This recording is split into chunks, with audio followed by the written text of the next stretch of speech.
All right, history nerds, listen up, because if you're like me, you've probably seen this image floating around the internet for many, many years now.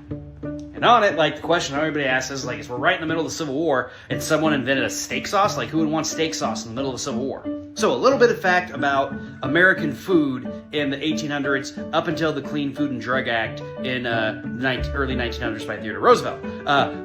Food and meat in the United States wasn't good quality. Like, you could get a really cheap cut of meat, and it was probably bad, like rancid bad, and like the only way for you to get it down was to put something on it. Ketchup becomes popular in the United States because of the poor quality of meat. So like when I saw this, like I was just kind of sitting there going, well, yeah, duh, people didn't want to eat bad meat. They wanted to eat food that didn't taste like it was rancid and bad, so they put something on it to cover up that taste. But then I started doing some research because, you know, I'm a history guy and like research is my life. And I discovered that A1 sauce isn't even American.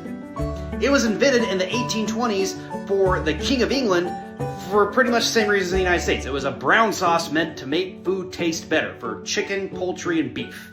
It was incorporated and sold commercially for the first time in 1862, so that's why the label says that. In the United States, we use A1 almost exclusively for steaks, even though they took that off the label because it's no longer a steak sauce, it's just now called a brown sauce, it was the first commercially available brown sauce in the United Kingdom. And apparently brown sauce is a lot more popular over there than it is here. But yeah, there you go. I learned two things today. One, brown sauce is a thing. That's not really here in the United States, but it is. We just call it steak sauce. And two, A1 wasn't even invented in the United States. So, what do you know? Internet pictures were wrong. But hey, I learned something today. Have a great day, everybody. Peace.